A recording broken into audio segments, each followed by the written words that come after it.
Hi అండి అందరికీ. నేను ఊరు వెళ్తున్నాను చెప్పాను కదా. ఎందుకు వెళ్తున్నానంటే మా తమ్ముడు మ్యారేజ్ అని చెప్పాను కదండి.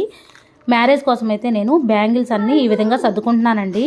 నా బ్యాంగిల్ కలెక్షన్ కూడా ఒకసారి చూపిస్తున్నాను. నేను పెళ్లి కోసం వేసుకోవడానికైతే ఈ విధంగా సెట్ బ్యాంగిల్స్ అయితే తీసుకున్నానండి. ఒకటైతే మెరూన్ కలర్ తీసుకున్నాను, పొట్టు చీరలోకి మ్యాచింగ్ అవుతుందని తీసుకున్నానండి. నా పెళ్లి పొట్టు చీరని మా తమ్ముడు పెళ్లిలో కట్టుకుందాం అనుకుంటున్నానండి. ఇంతవరకు అయితే కట్టుకోలేదు.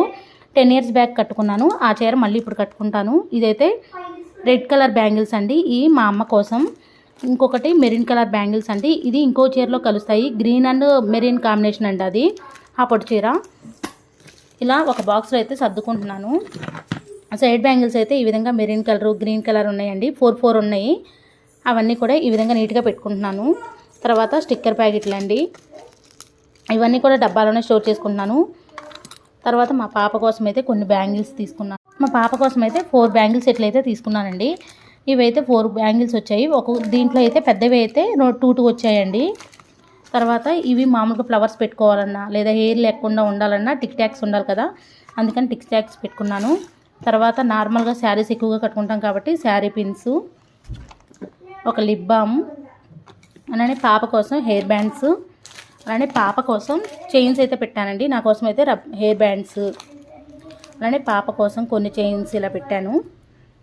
ఇవన్నీ నేనైతే వేసుకోను, గోల్డ్ వేసుకుంటాను నేనైతే. ఆ పాప కోసం అయితే సింపుల్గా ఒక్కొక్క డ్రెస్ మీదకి సెట్ అయ్యేలాగా ఈ విధంగా పెట్టుకున్నాను. ఇలా కొన్ని బ్యాంగిల్స్ తీసుకున్నానండి. ఇవన్నీ కూడా నేను ఒక డబ్బాలో స్టోర్ చేసుకుంటాను. పాప బ్యాంగిల్స్ అయితే ఈ విధంగా ఒక బ్యాగ్లో అయితే సెట్ చేసుకుంటున్నాను. సెట్ చేసాక ఎలా ఉన్నాయి కూడా చూపిస్తాను చూడండి. ఇంకా చైన్స్ అన్నీ ఒక కవర్లో అయితే పెట్టానండి.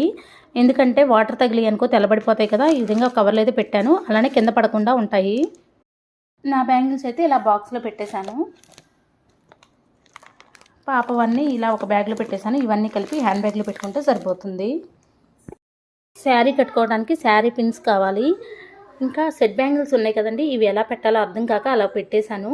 సెట్ బ్యాంగిల్స్ని కూడా కొంచెం బారుగా ఉన్న డబ్బాలో పెడదాం అనుకుంటున్నానండి. నా బ్యాంగిల్ కలెక్షన్ అయితే ఇది. నా ఈ వీడియోని మీకు నచ్చిందా? నచ్చితే లైక్ చేయండి. Thank you for watching.